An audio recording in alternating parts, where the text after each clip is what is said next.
menjadi juara pertama, langsung saja kita panggilkan Sinar Surya Aruna featuring Mike Red and 88 Red Gallery. Selamat buat Mike Red. Great champion kita kali ini. Sinar Surya Aruna featuring Rosalia Arwana dan Red Aruna mendapatkan piala dan uang tunai 50 juta rupiah. Beri tepuk tangan yang paling meriah. Halo semua sobat ikan, kembali lagi bersama saya Michael di MikeRed.vlog.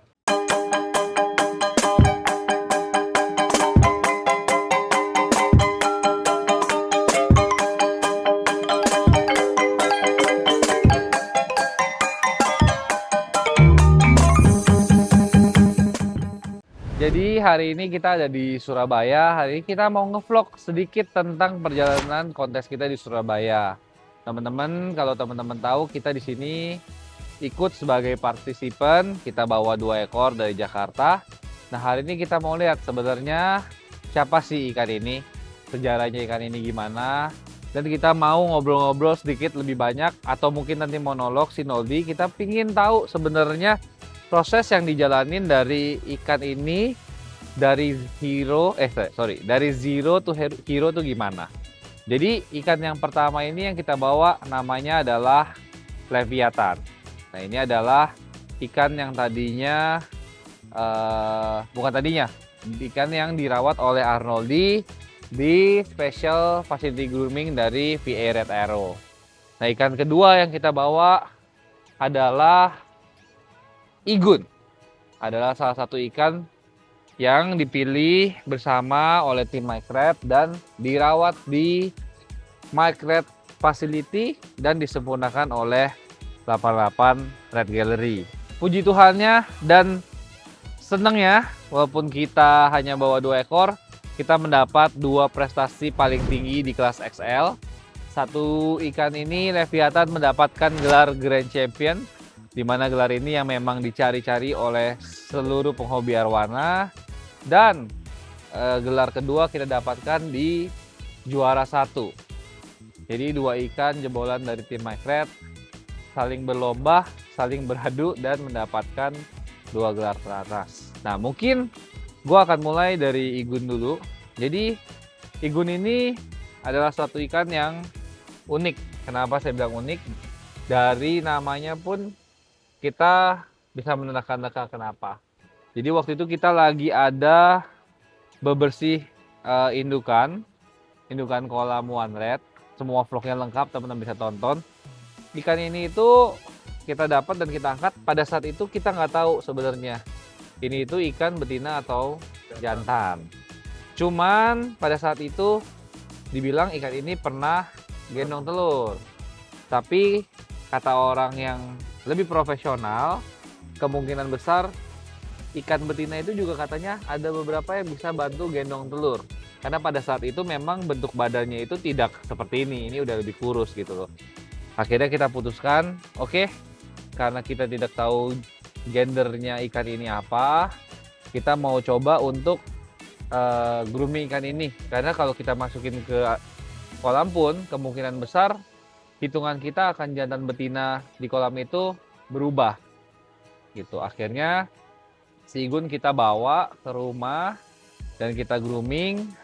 Posisinya ini si Igun di rumah itu kita grooming hanya dengan soft tanning mungkin sekitar 6 bulan sampai 1 tahun, dan warnanya sudah menunjukkan bakat yang luar biasa. Gue mau apa lagi ya si Igun ya? Oke. Nah, si Igun ini juga sebenarnya sebelum mencapai juara 1 ini sudah pernah mendapatkan banyak prestasi juga, teman-teman.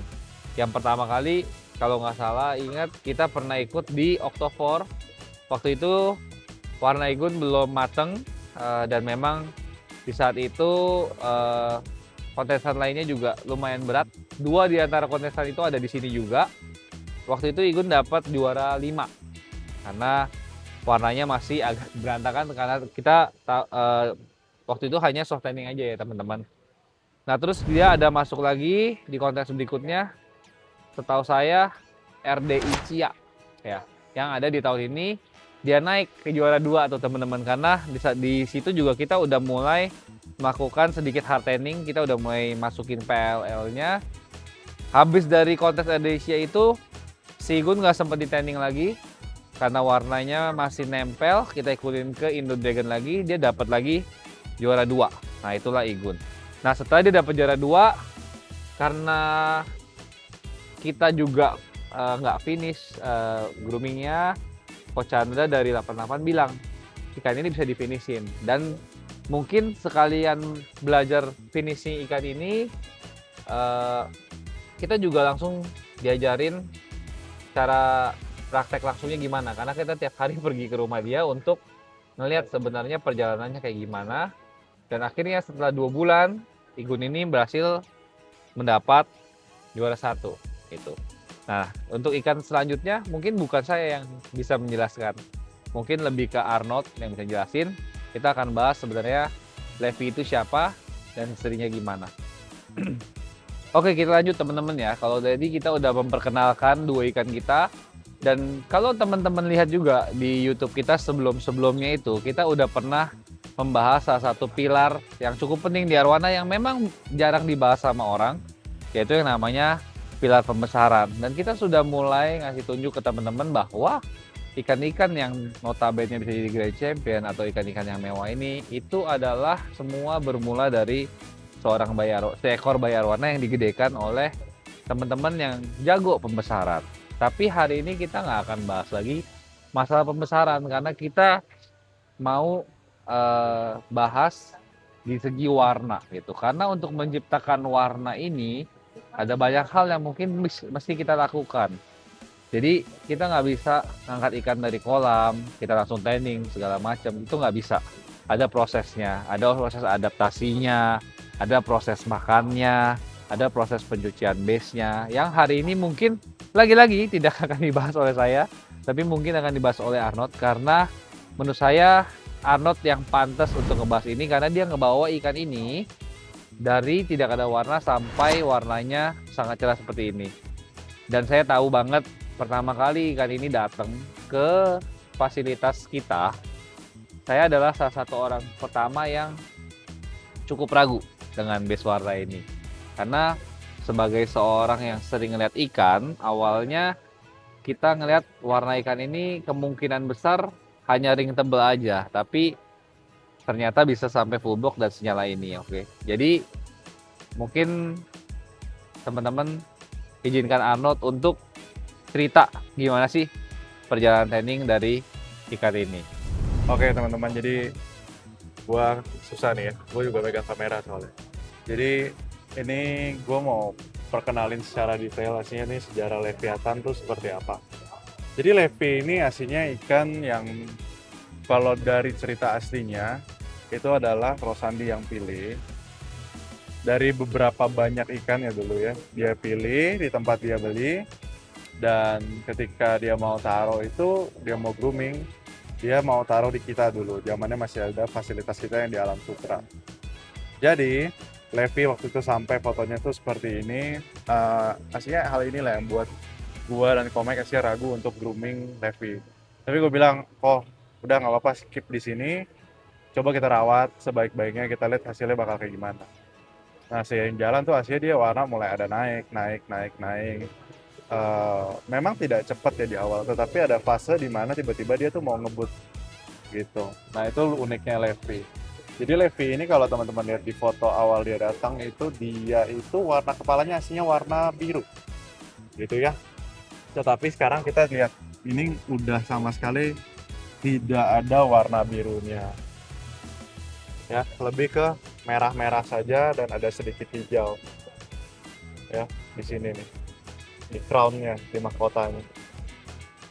Nah tetapi ya setelah melihat Levi sepanjang ini, Levi ini aslinya base-nya lebih ke emas. Itu dilihat di mana? Di sini. Ini semua tuh emas nih. Ini yang bisa dibilang aslinya namanya gold body.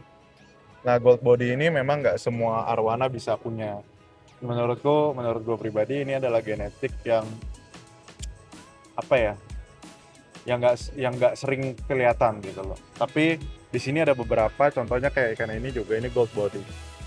Nah, tetapi walaupun kedua ini punya gold body, ini berasal dari dua farm yang berbeda. Kalau kilas balik ini ikannya Louis ya, dari Ura ya. Ini tuh dari One Red. Dan Levi ini kita pernah trace back sumbernya ini adalah pocongku dari Toho Red bersama Ko Anthony gitu. Yang dibesarkan di Pulau Jawa. Jadi bibitnya itu dari Toho Red. Dan kita pernah konfirmasi ini melalui Porosandi ke Ko Anthony. Jadi Levi ini adalah ikan yang asli kita juga nggak duga-duga ya. Dia ini ikan yang berubahnya sangat luar biasa besar. Levi ini pertama kali turun dulu itu dia cuma juara 1 di Oktober, dan sekarang ya puji Tuhannya bisa menyentuh Grand Champion. Dan inilah apa ya teman-teman ya, aslinya pentingnya, oke, kita kan ngomong ikan tuh mesti dibesarkan dulu, tapi juga dari bibitnya kita harus pilih.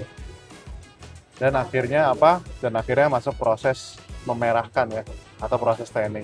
Jadi dia ini dulu, jadi kalau kita ngomong progress tanning ya, walaupun genetik ikan kadang bagus, maksudnya kadang ada aja ikan yang tidak perlu menggunakan teknik atau apapun itu bisa merah. Betul, itu ada juga. Tetapi kalau kita mau bermain jangka panjang, kita mau memastikan mayoritas ikan kita mempunyai karakter warna yang memang kuat ya setiap masing-masingnya. Tidak melihat ikan ini mudah atau ikan yang sulit diwarnai. Nah, disinilah peran groomer atau tukang tanning lah yang ngomong jeleknya ya. Tukang tanning ini bermain gitu loh. Dengan berbagai teknik yang kita kulik bertahun-tahun, dengan berbagai treatment, dengan berbagai A, B, C, D-nya dan baladanya tanning. Fokusnya itu hanya satu, adalah mengeluarkan potensi ikan seharusnya ikan itu keluar bagaimana. Tidak ada yang areanya yang dia tidak merah, yang tidak seharusnya merah menjadi merah. Jadi itu semua harus sama sesuai yang kita mau naturalnya seperti apa. Apa yang harusnya merah, kita merahin. Apa yang tidak seharusnya merah, jangan sampai merah. Itulah fokusnya kalau kita benar-benar mau menjadi groomer gitu loh. Ikan sudah ada, jadi bahan mentah, di ukurannya sudah kena. Dan kerjaan terakhirnya adalah pertarungan panjang memerahkan ikannya sampai di titik dia bisa menjuarai atau bahkan berkompetisi di arena yang bagian paling atasnya lah. Action.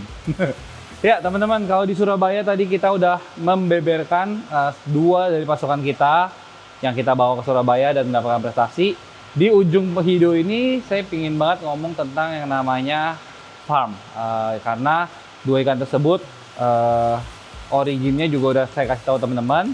Satu dari Suwandi Red, satu lagi dari One Red. Nah kedepannya memang kita pingin juga punya ikan-ikan kontes dari farm kita sendiri. Tentunya dibantu dengan 88, dibesarkan di 88.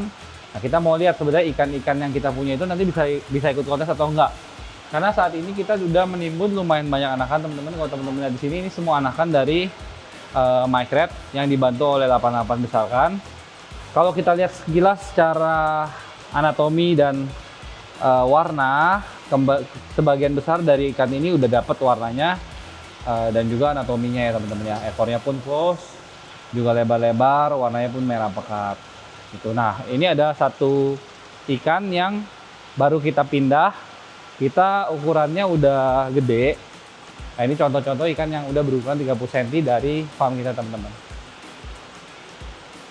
Nah kalau teman-teman lihat memang ini spek nomor satunya adalah dayungnya yang cukup panjang ya, dan semuanya belum mulai untuk berhenti gitu karena semuanya masih sejajar gitu. Nanti kedepannya di video setelah ini kita akan bahas sebenarnya seberapa penting pembesaran dan kira-kira apa aja yang kita mesti lakukan dalam pembesaran, sambil kita menengok hasil-hasil pembesaran dari 88 yang dipersiapkan untuk kontes di kedepan hari.